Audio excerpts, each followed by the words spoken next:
Jeg har taget båden ud på nok en af de flotteste morgener i lang tid. Tågen den er rigtig tyk lige nu. Jeg ved ikke, om man kan se det, men jeg står faktisk midt ude på en af de store søer her i området. Og i dag der skal det nemlig handle om én ting, og det er efterårsgederne. Hvordan optimerer man sine chancer for at komme i kontakt med de her geder? Så skal vi have et kig i min grejboks. Prøv at se, hvad er det egentlig, jeg tager med ud for at fange de geder her. Så vi skal gå en masse grej igennem, og så håber jeg jo også, at vi kan få et par geder i dag. Der har i hvert fald været rigtig koldt i nat, og det er også derfor, der er så tyk tåge her. Så vi har en rigtig god, lang sejltur ned på spottet. Så håber jeg, at tågen den lige er lettet en lille smule, inden vi kommer derned. Og så håber jeg jo, at du vil følge med til slut og se, om vi fanger en masse geder i dag. Så kom med, det kan kun blive godt det her.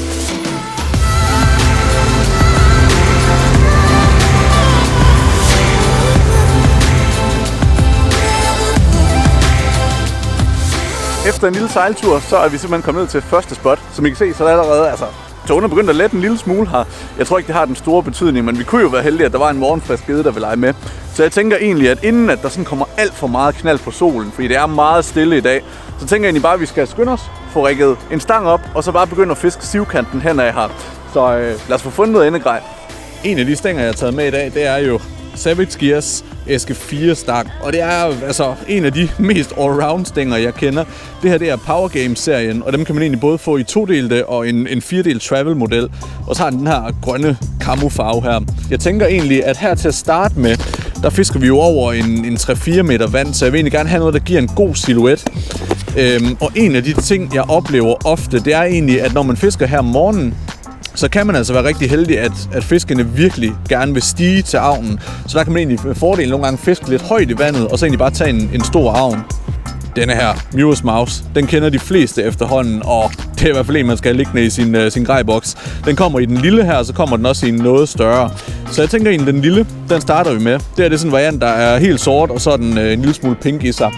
Det der er med de her Mewers Mouse, det er jo, at de er lavet af en masse hjortehår her.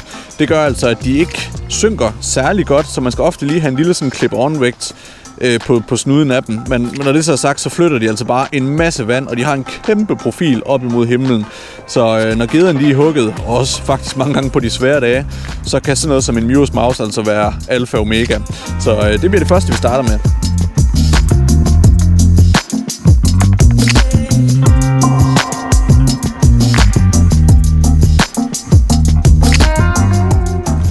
Så var den der.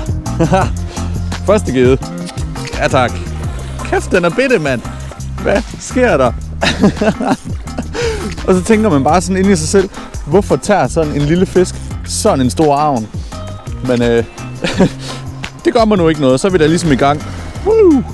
Prøv lige at få spotlottet her. Sådan. Den kom bare helt indenfra dernede. Der står sådan noget små græs oppe i overfladen derinde, og der puttede den sig mellem. Og det er altså bare crazy derfor. Prøv at se. Jeg ved ikke, om man kan ane det nede. Men hele Mewers Mouse, den er bare inde i munden, inhaleret. Hovedet først. Altså, hvad sker der?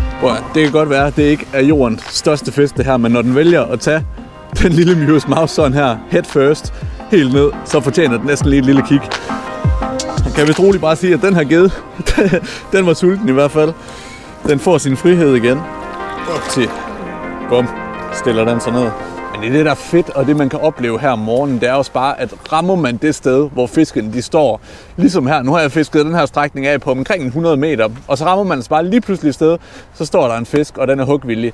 Så jeg tænker, det handler bare om lige nu at få søgt noget vand af, men nu prøver jeg lige at holde spotlogget her, vi har lige ankret op her, for så lige at fiske noget mere herinde, fordi typisk når der står sådan nogle små nogen der, så står de altså ikke alene, og så er der typisk også nogle større imellem.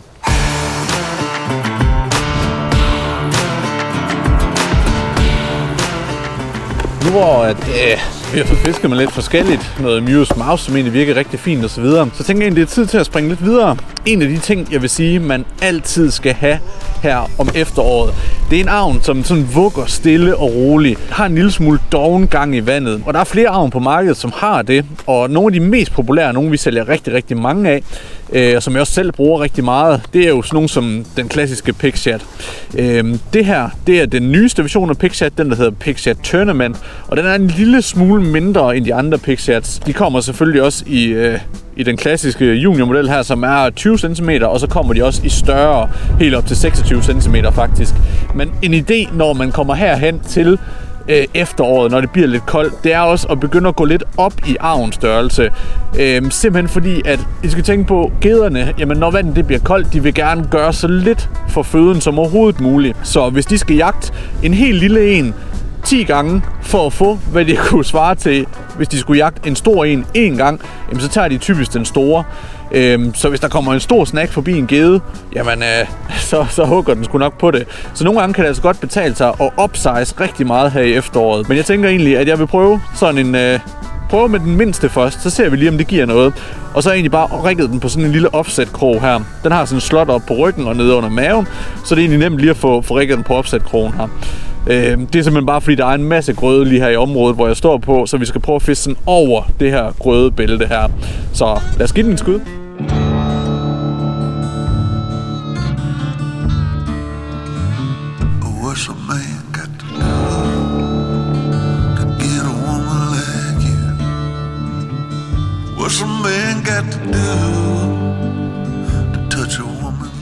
Yes, der var den. Sådan, mand. Der er lidt tyngde bag den her, tror jeg. Fedt, mand. Så kunne det altså godt tyde på, at de lige kom i en lille hugperiode mere. Okay, ikke den største. Men det er en fisk. Jeg tror sgu, den er nogenlunde på samme størrelse med den anden. Så. Jamen sådan her. Smuk fisk. Fedt, mand.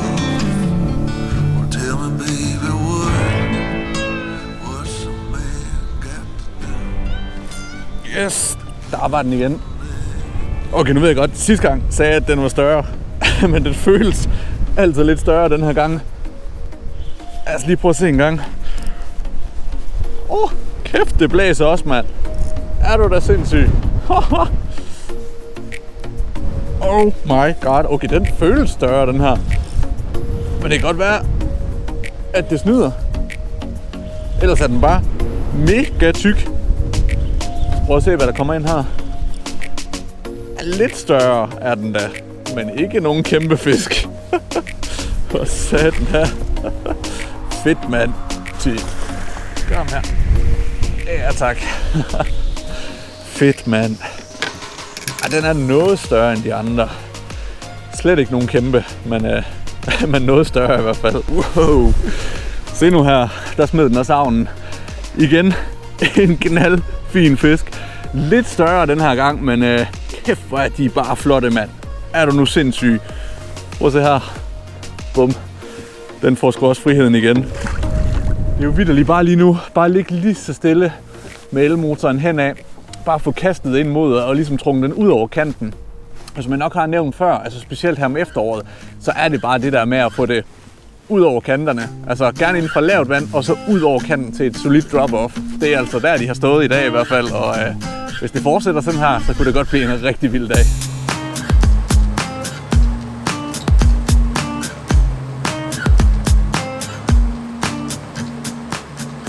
Nu er jeg kommet til en ny plads, som ligger... Hvad ligger den? Den ligger vel en god 5 minutter sejltur væk fra den gamle plads, hvor jeg fik de andre på Pixhjerten. Jeg er egentlig taget ind i en lille vig her, hvor jeg før har haft noget godt fiskeri her i efteråret. Og det, der karakteriserer den her lille vig, som vi ligger i, det er egentlig, at det er dejligt lavt ude i kanterne, og så samler der sig egentlig en god, dyb sådan midterspand, eller hvad kan man sige, som fiskerne typisk samler sig i, når det er, at det bliver efterår. Og det er altså typisk, når frosten den lige begynder at komme. Det har lige været en snart af nattefrost i nat. Ikke sådan voldsomt meget, men alligevel lidt, så vandtemperaturen den kommer så også ned omkring de her 10-11 grader. Derfor så er jeg skiftet over nu til en jerkbait. Og af den simple grund, at nogle gange, når man rammer klokken, den er lige nu her 10:30, og jeg føler altså nogle gange, og det kan godt være, at det er bare pur opspænd ind i hovedet, men når man kommer op der ved en 10-11-12-tiden, så sådan en jerkbait fisket lidt aggressivt eller monoton med nogle lange spindstop, det kan altså gøre forskellen. Så vi prøver her på de 4 meter med en Westin Swim i synkende model, og så i den her lækre parrot farve, som er gul-rød, og så sådan en lidt turkis-grønlig farve på ryggen. Så lad os give den et skud her, og så må vi bare håbe, at der er i hvert fald bare én fisk, der vil lege med.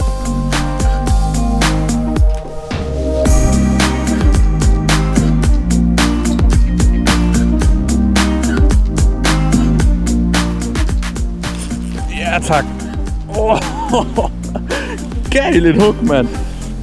Er du da sindssygt, den tog bare fuld smadret på jerkbaiten. Den er også lidt større da. Hold da kæft. Er du ved mig? Nøj, et hug. Ej, en fin fisk, mand. Er du da sindssyg? Jeg fik et kæmpe chok. Og så på jerkbait den her gang. Lad os se, om vi kan få net på den en gang. Jamen altså, i hvert fald en helt vild aggressiv gede. Er du da sindssyg, mand. Lige prøv at kigge her en gang. Ja tak, ja tak, ja tak. Den her, den er altså rigtig fin. Den skal vi lige have et lille mål på. Og der har jeg altså fået et helt nyt målbræt, som jeg også er lidt spændt på at vise til alle jer, for det er noget, jeg har eftersøgt rigtig, rigtig meget. Nemlig sådan lidt, der er fast til at have med i båden, hvor der er kant på i begge ender, og så kan den selvfølgelig klappes ud, så den bliver rigtig dejlig lang. Den går helt op til, hvad går den op til? 150 cm, så det skal altså være en ordentlig gede, hvis man skal have sådan en. Så lad os lige få gjort den båd en gang. Og der er det altså rart, der er den her kant her. For dels så kan man lige få presset fisken ind, så den slapper lidt af. Og dels så er man også bare sikker på, at den er nede ved 0. Men den her fisk, den siger altså 91 cm lige ud. Så kongefin fisk. Det må lige være lidt tykkere, men det er jeg ret så sikker på kommer. Så smutter hun ned. Vi ses, spændende. Sådan, ja. Det er da helt vildt, som de bare er i hugget lige nu. Og de er bare, altså seriøst, de har fortsat op i størrelse hele dagen. Startede med en helt lille på Mewes Mouse, og så lidt på Pigchatten, og så en større en her på Vestin Swim. Og som sagt før, de her farver her, der er på Vestin Swim, og det er faktisk næsten alle farverne, jeg vil sige, er totalt berettiget til hver deres årstid.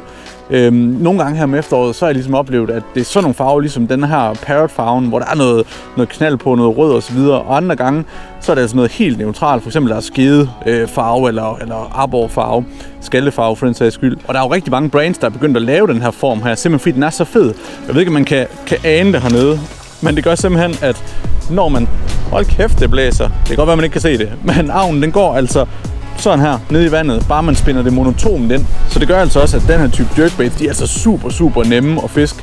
Fordi du kan enten stå og slå til dem, ligesom sådan en klassisk jerkbait, have nogle lange spinstop. Typisk så er det der på spinstoppet, når man har stået og slået et par gange, og så lader den hænge. Typisk så er det der, de hugger. Eller man kan simpelthen tage og vende det om, og så simpelthen bare køre monoton spinstop, monoton spinstop, og monoton og spinstop. Og det er altså det, jeg har gjort indtil videre. Og det gør ellers bare, at den her, den simpelthen bare kører fra side til side, og så når der er spinstop, så vender den siden til fisken, der følger efter bagefter, og så ser geden typisk sit snit til angreb der. Hvis man ikke allerede har den Vestin Swim, så kan det i hvert fald klart anbefales. Jeg ved ikke, om man kan fornemme det her bag ved mig, men det er altså begyndt at blæse helt sindssygt meget op. Vi har stadigvæk fuld solskin, hvilket er jo fedt. Det er næsten lunt at stå i, hvis ikke det var for de her 12-13 meter sekunder, der lige pludselig kom ud af det blå. Det kom sådan ved en totiden i dag, der skiftede det bare totalt over fra det her sådan lidt milde vejr til det her virkelig stormvejr. Og så tænker jeg, ved du hvad, fiskeriet døde alligevel ud der klokken 2, lige da vejrskiftet kom. Og så sejlede jeg egentlig sådan lidt indad og tænkte, pis, det bliver nok ikke i dag. Men så kom jeg herind forbi en lille vig, der er herinde. Og altså, vindretningen, den står jo bare og skubber direkte ind i vigen. Og det, der er fedt her i efteråret, det er nemlig, at der er jo stadigvæk en del små skaller og så videre, og også myggelarver, dafnier, alt det her. Og når vinden den står og skubber ind i en vig, ligesom her, med fuld smadder, jamen så kommer alt, der hedder myggelarver og dafnier, det kommer med derind. Efter dem følger skallerne og arborene, og så kommer gederne også efter. Så hvis man finder sådan en vig, så er det altså lige værd at give et par kast. Det kunne jo være, at der stod en gede her. Vi har under en time tilbage, så det er altså virkelig sidste skud det her for i dag. Jeg har rigget op med en lidt lille avn nu her. En sådan helt lille Nettle Juvenile hedder den. Den er ikke særlig stor, ligner sådan en lille ålkvap. Den er rigget op på en offset-krog, fordi der er en masse grøde her, hvor vi fisker. Så planen er egentlig sådan at kunne fiske ind imellem grøden. Så har den lige fået et lille synk på hernede for neden, så vi lige kan komme godt ned, for der er trods alt stadig en 2 meters penge her. Så det her, det bliver sidste skud for i dag. Kryds fingre, for vi lige kan få en enkelt gede at slutte af på. Ja, der var den. Okay, det er lille. Det er dagens mindste, det her. Hold nu op. Men den stod altså... Hold kæft, den er bedre. Den stod altså inde i grøden. Ja, mit hjerte går. Altså, det er næsten lige meget, om det er en stor lille fisk, så kommer hjertet sgu lige op og støde. Altså, stor er den ikke, vel? Men den sidder bare piercet rigtig, rigtig fint. Og det er så noget af det fede ved de offset-krog, at der er kun én krog at holde styr på. Så fin lille fisk. Jeg skal ud igen. Op til. Klokken den er nu 5, og solen den er faktisk på vej ned i horisonten derude. Så det betyder også, at jeg desværre bliver nødt til at takke af for i dag. Men det bliver med et stort smil på læben, fordi gud, hvor har det bare været en fantastisk dag. Det har været noget mærkeligt vejr. Det startede ud helt diset i morgens, og altså med næsten frostgrader og så videre, og så blev det jo det sindssygeste blæsevejr her til sidst. Nu er jeg lige søgt lag over i en bugt her. Dagen i dag, det har kendetegnet det her efterårsfiskeri rigtig, rigtig godt, fordi hvis der er noget efterårsfiskeri efter gedder, det indebærer, så er det de her hugperioder her. Og det kan altså være meget, meget markant, så man kan stå et ene tidspunkt ikke fange noget som helst, og så lige pludselig så tænder det bare helt af, ligesom i dag, hvor der så kom en 3-4 fisk lige i streg, også en ret pæn en endda, og derefter så døde det bare igen, på trods af, at jeg var ude på samtlige pladser i området. Alt det grej, jeg har brugt i videoen i dag, alt lige fra stænger, fluestænger, spindestænger, hjul, jerkbaits, det hele, det har jeg linket nede i beskrivelsen. Så kan I hoppe ind på vores webshop, hvor vi har et rigtig, rigtig stort udvalg inden for gedegrej. Og så støtter du os til at lave endnu flere fiskevideoer. Tak fordi du så med, og forhåbentlig så ser vi dig her på kanalen en anden gang.